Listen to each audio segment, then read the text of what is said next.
casual evening with our friends in apartment 9 after a long day at work. The four of them have earned this casual evening enjoying some cocktails, and Cameron is enjoying a weed cookie that he got through a co-worker. I think I'm beginning to feel it. You know who felt it? Danny DeVito. What are you talking about? Exactly. And I'm the high one? This is kind of exciting. I haven't been around Cameron when he's high. Oh, Cameron, you've fallen to a dark spot since we broke up. Hey, I haven't smoked since college. Let's not mess with Cam too much, alright? We don't want him to have a bad trip. Dylan put some music on shuffle in the background. So what made you want to get stoned this evening? Kind of on a whim, like buying a lottery ticket. That and the girl from the editing room made a batch of pot cookies.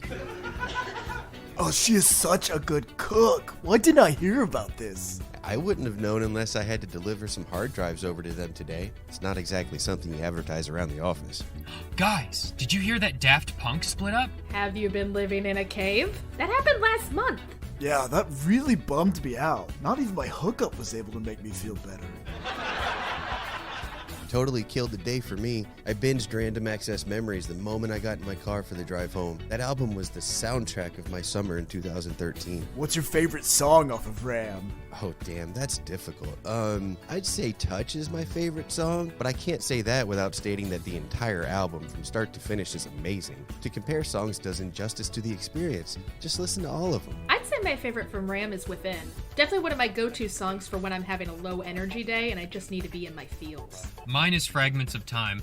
I've always connected that song to past relationships I reminisce fondly on, or just in general, good memories of my 20s. Ram is an amazing album, no debate. What do you guys think of their album Discovery? Something about Us always sticks out to me. It reminds me of this one fling I had that didn't work out. He had this issue where he was a loud chewer. You didn't date a guy because he chewed his food a little too loud? I don't see why that's controversial. It's just, there are worse things that he could have done to turn you off. Was he chewing with his mouth open? No. Then how could you even blame him? It's not like he's doing it on purpose. Yeah, I fail to see why that's a valid reason to break up with anyone. He was a loud chewer. It's annoying. Yeah, but it's not like the sex was bad or he gave you pink eye because he farted on your pillow, like my ex. Okay, lot to unpack there, Dylan, but come on, Brad, that is pretty shallow. Well, then I guess I constantly stand in ankle-high water. Yeah, you do. Remember that one time you stopped using vowels because you thought it made your sentences too wordy? All for this one guy you had a crush on. Yeah, let me tell you, I sounded like an idiot the entire week. Alison gets up to answer the door. Hey, Mrs. Halverson, what brings you here today? Pushing Alison out of the way excitedly, Mrs. H enters the living room. Everyone, I have an announcement. I was able to book at the campground. Mrs. H, have you been day drinking again? Only on Tuesdays. I love Tequila Tuesdays. Just don't follow it up with a run the next morning. I'm still finding chunks of puke in my socks. Gross! Anyways, I booked us a 4-night stay at Moonburn. I've got the passes here for everyone. Can I take a look? Bradley reads the pamphlet that came with the passes. Mrs. H, do you know what you've done? Well, yeah, Mr. Snark. I booked us an enchanting getaway. Oh, it's enchanting, all right. You've made a reservation for drugs. I don't think I understand. Chaos, Mrs. H. Insanity. Mind-melting. Those words scare me. Have you ever heard of Burning Man, Mrs. H? Men are burning? Oh, jeez. Look, all right. What you've signed us up for, these things are more like festivals than campgrounds. Moonburn is a smaller offshoot of Burning Man, which is the spiritual journey to the desert where people live for a week and, although not required, take psychedelics and drugs of different varieties to connect with a higher conscience and experience a profound connection with our existence. Oh, my Lanta.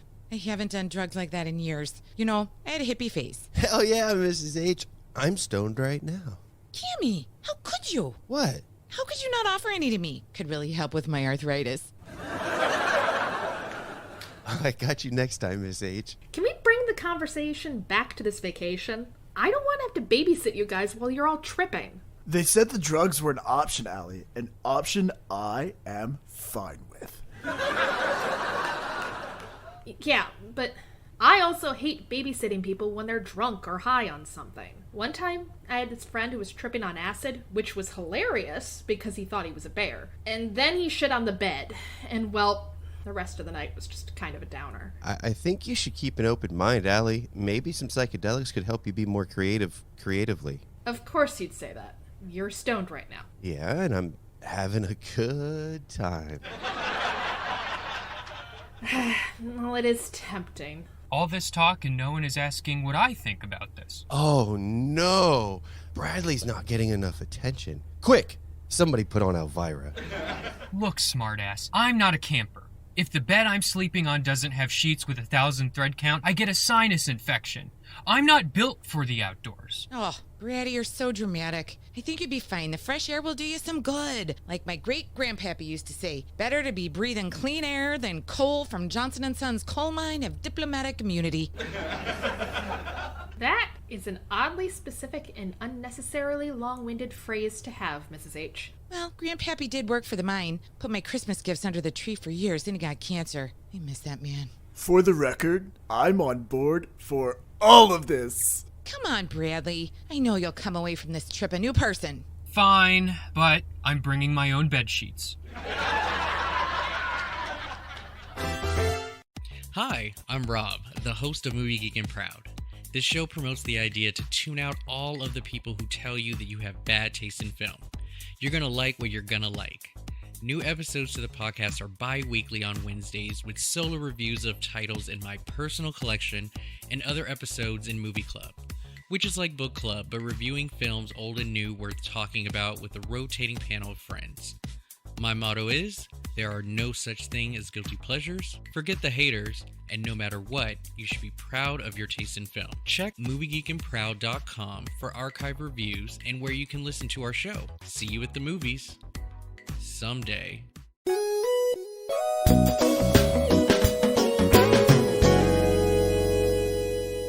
Our friends are quickly on their way to Moonburn, flying economy on a budget airline. Good morning, everyone. We're now reached our cruising altitude. We have about 3 hours and 30 minutes left in our flight, but time means nothing to you lazy stoners heading to Moonburn. Oh, I've got to work to pay for my wife's chronic toe fungus, but y'all get to do whatever the fuck you want. Fuck off! There's an awkward silence throughout the plane. Flight attendants, you're now cleared to start snack service. As the flight attendants begin passing out bottled drinks and small snacks, Dylan strikes up a conversation with the person next to him. Are you heading to Moonburn as well? Yeah, this will be my second time. Oh, nice. Enjoyed it enough to go back again. My life was changed the first time I attended. I spoke to a paper bag for 5 hours, and honestly, that did more for me than the 3 years of therapy my parents paid for. Huh. Is this your first time? Going, yeah. Doing drugs, nah. Oh my god, let me tell you, the drugs here, mwah, better than anything you've ever had before. That's a promise. So do people ever hook up at these things? All the time. Last year I met 10 people. So my number is 813-555... After dealing with a headache of the airport and finding a rental car, our friends are on their way to the Moonburn Festival site. So what do you think this place is going to look like? Well, the pamphlet said the festival grounds are in the middle of the woods, but you can hike through beautiful open valleys. That actually sounds really nice. Wait, we're gonna be in the woods? With wild animals? Oh, God, here he goes again. We don't even know what's in the woods. There could be wolves, or a creepy camp counselor. I don't think that's going to be a thing. Oh, just you wait. It'll be adventure camp all over again. Our friends arrive at the festival location, and this place looks amazing. I'm jealous I wasn't invited. I love doing drugs. Anyways, there is a stunning display of art and unique clothing populating the place. Cementing the off-the-grid feel at the event are the small handmade structures and campsites with little to no electricity. Mrs. H leads us to where we'll be setting up camp. You know, Brad, you made this sound like it was going to be a terrible place to stay, but I feel right at home. I'm getting flashbacks of hippie vans, headbands, and peace signs. That might just be an acid flashback, Mrs. H. All right, everyone, here we are. Their camping location, not too far from the centre of the festival where people gather to socialise, is quaint but barren. Trees and scattered grass around them, and if you look above, there's enough of an opening through the branches to see the stars in the sky and the moon on a clear night. All right, This is too much. We are in the middle of nowhere. Dude, chill. We're gonna be fine. Oh my god, it's a bear! Hey, would you like to join us for some wine later? Bradley, calm down. You're being dramatic. As our group sets up camp, a short man walks over to their site and greets them. Greetings, my fellow spirits in the flesh. I am Shaman Hill, one of the spiritual guides at this festival. I can tell you're new based on your clothing, and I wanted to offer the opportunity for an adventure. What's the adventure? A spiritual awakening while hiking through the land. Oh no, see? This is what I was talking about back home. I don't want to have to babysit. Oh, hush, my child. I'm here to make sure everyone is safe. You will not be a babysitter tonight. Many people before this group have learned the true meaning of this life with this journey. What drugs are we doing? Please, I prefer to consider it medicine. We will be consuming acid. Isn't that pretty intense? Acid is intense. Can't we do shrooms? Sadly, I ate my entire stash earlier today. When we say it's intense, how intense is it? Well, you know what, Allison? I did acid long ago. I got to hang out with Roger Waters from Pink Floyd. You know that song, Great Gig in the Sky? That was me screaming at the beginning. Wait, really? Oh, you betcha. I was so high that week, I thought I'd come up with my own song. Turns out I was just messing with the garbage disposal in the break room. You know what, Allie? If you take acid, I will too. I second that. Me too. Dylan, we knew you were going to take the drugs. Yeah, but I just want to be part of the group. You guys promise I'll be okay? That's why the shaman is here. He'll be sober and guide all of us through this. For the record, though, Allie, if you really don't want to do this, you don't have to. I know, and I appreciate it. I mean, I've been wanting to do something like this for a while. I just never explored much past drinking and maybe a joint here or there in college. Well, you could say this is the start of a new phase in life. I would be delighted to help you all reach a new level of consciousness. Shaman Hill takes out of his sack a container filled with liquid. Take these tablets. Our friends place them on their tongues and let them dissolve. Oh, this tastes awful. Oh, please. It was worse back in my day. Shaman Hill walks up to Cameron. What the hell was that for? Why did you slap me in the face? No reason. That hurt. Did it? Yes. Yeah, but did it? Yes, it did. What the fuck? Soon, my new friend, you will learn that life is but a journey. Every week on Real Spoilers, what we do is we take that week's big release on the weeks that we guess right, and we spoil it for you. So if you saw a movie and you want to talk about it with your friends, but maybe you don't have any friends, we can be your friends in podcast form. We'll talk about the movie in rich, vibrant detail, and it's kind of like a book club for movies. Yeah, we're just a bunch of movie nerds. Yeah, and so it's just a long-form conversation about the movie, going through its plot, talking about what worked, and a lot of times what didn't, and making fun of it when it doesn't work. And if you like the show, feel free to share it on your Facebook, social media, Twitter, verse thing stuff. So that's what we do on Real Spoilers. It's like a book club for movies, only with less Oprah. And that is why a virgin needed to light the black flame candle. Wow, Rob. Who would have thought brunch is such a great time to talk about witches? Of course, I totally agree. Okay, so tell me this. Who is your favorite Hollowell sister? I never watched Charmed. I was more into Buffy. Oh. Excuse me? If you are a big Charmed fan, join us here at Brunch with the Hollowells, where I, Rob, the Charmed fanatic, and Sean, the newbie, we recap one episode each Sunday during brunch, and it is my goal to convince Sean that Charmed is an amazing show. Maybe. You can find us on all podcast apps, including iTunes, Spotify, Podbean, Stitcher, and many more. Blessed be.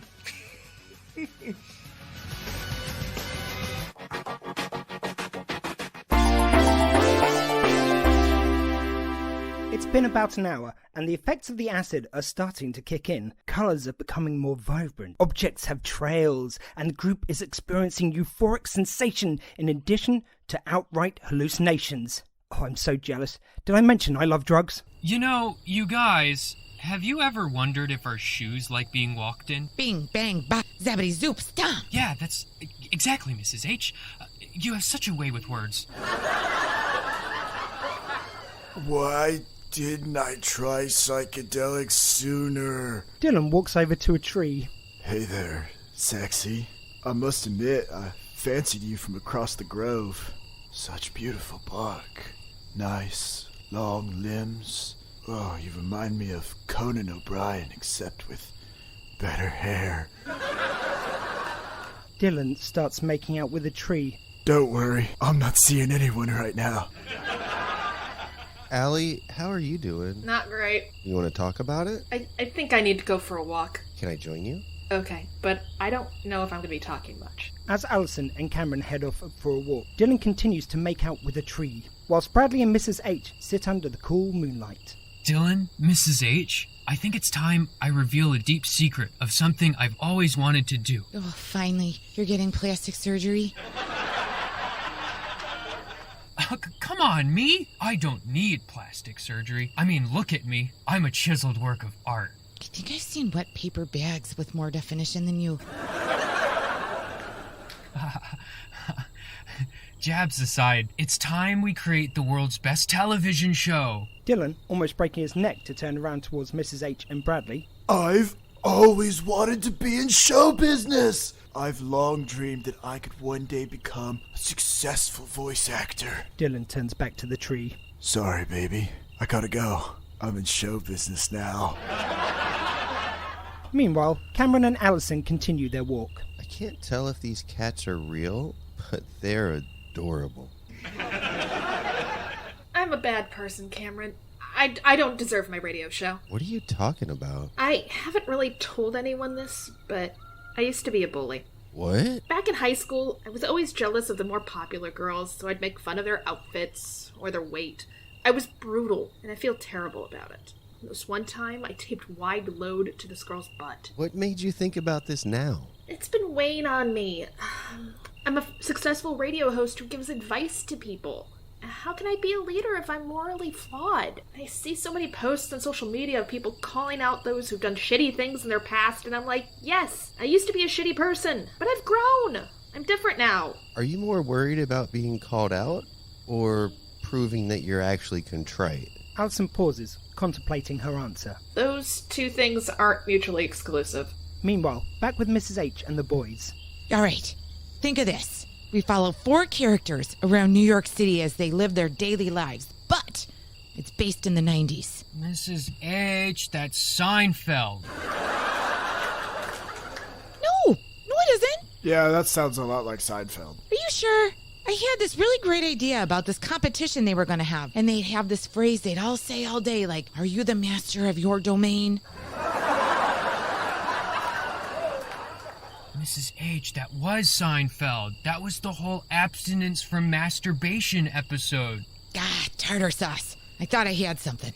Oh, what if... Wait a second. Where's the shaman? Shaman Hill has appeared to have gotten a little too high on his own supply. About 20 feet away from Mrs. H and the boys, Hill is on his back staring at the stars, waving his hands like he's conducting an orchestra. Let's just let him be. Dylan, you had an idea? Oh, yeah, okay. So, what if we follow 4 20-somethings based in our current time who get everything they've ever wanted or needed? So we're watching a bunch of spoiled kids get what they want? This doesn't sound appealing. If I wanted to watch a spoiled kid, I'd just follow Braddy around. No, these kids are from humble means. They're not rich, they don't come from money, solid middle or lower class families, and they found a way to move out and can afford to live. I'm not sure I understand what's happening. Yeah, where's the controversy? Think about it. We currently live in a society where most people in their 20s can't even afford a pot to piss in. This show is about watching our characters actually have the economic and societal opportunities we wish we had. Whoa, that's genius. The joke is, that's impossible right now. This could win Emmys. We might even win a Nobel Peace Prize. What should be the first episode? Back with Cameron and Allison, they continue to hash things out. I know that worrying about what people might think if they found out if I was a bully back in high school undermines my attempt at being authentic with remorse. But I do feel both. I guess I'm struggling more with how would I respond to this if I were called out. Just be honest. Yeah, I get that. But I need to prepare. Maybe, but just be honest. But that's not good enough. So many people could come for me. The posts online would be relentless. I know, and that sucks. But I know you. I share a home with you. And deep down, you're an amazing person who wants to help people, and that's how you got your show. Look, we live during a time where people don't have a lot of patience with those who've done wrong. But it's important to remember that regardless of what others think, no one's perfect or one-dimensional. We're all morally flawed individuals, and anyone who tries to convince you otherwise is a fucking liar. We all have skeletons. We all have moments we're not proud of, and the best we can do is own it. Try to make it right, apologize, and hope that society begins to learn that redemption is important. I'd argue it's the essential part to this life. I'm sorry you're struggling with this, Allison. Cam, thank you. I just needed to know that someone gets it. Someone knows who I am. I get so caught up in what I think might happen that I work myself into a panic. Allie, I'll always have your back. I mean, unless, of course, you kill someone in cold blood or something crazy like that. Oh, don't worry. I got over my serial killer obsession phase after 9th grade. Oh, okay. Anyways, let's see how everyone's doing back at camp. Allison and Cameron walk through the woods on this beautiful moonlit night. You know, when you're not panicking, acid is really beautiful. I can see a ton of cats in front of us. Cats? I see Danny DeVito in a onesie. As Allison and Cameron arrive back at camp, they find Mrs. H and the boys ecstatic in conversation. Ooh, and then they could afford a life-saving surgery without having to sell their home. We could do an episode where the minimum wage was adjusted to reflect the rate of inflation. How hilarious would it be to see two 25-year-olds be able to own a home and have their first child? It just doesn't happen.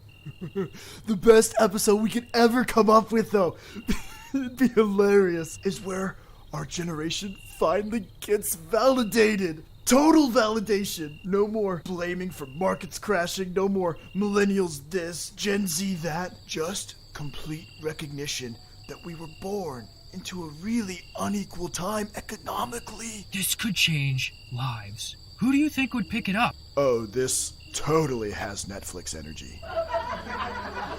Oh, they have a show on Netflix. Now there's the new dream. Well, sounds like y'all have kept yourself busy. We've had so much fun. Dylan here is the genius. Came up with a new TV show Brady and I are going to write for. What's it about? Get this. Your generation gets everything they ever wanted and needed. So we're watching a bunch of spoiled kids get whatever they want?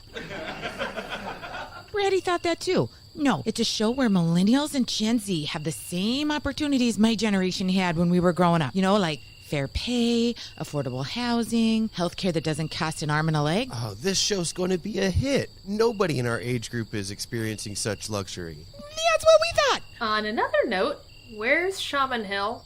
Oh, he's over there. I think he took way more acid than us. I barely hallucinated. Yeah, same. Me too.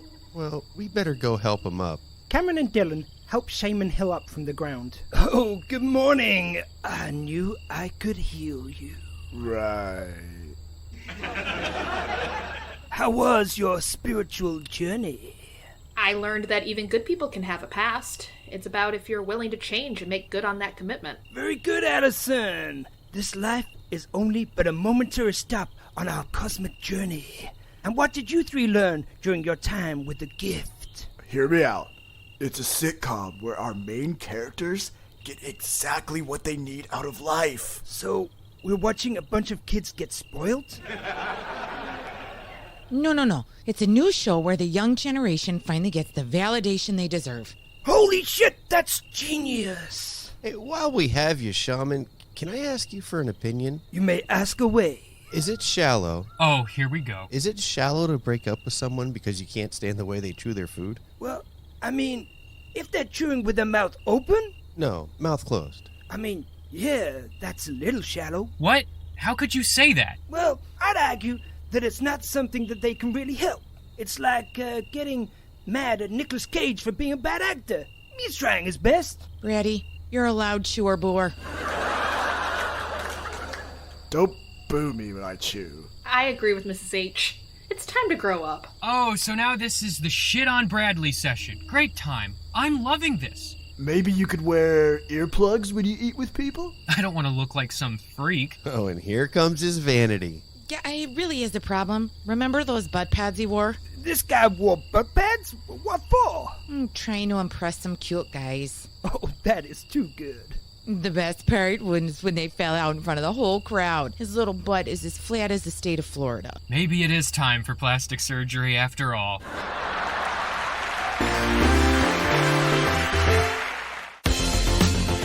Voicing our regular cast, Max Isis Bradley, Jeff Feitner as Cameron, Cassandra Dodge as Allison, Shannon Hull as Mrs. Halverson, and Ian Shaw as our narrator.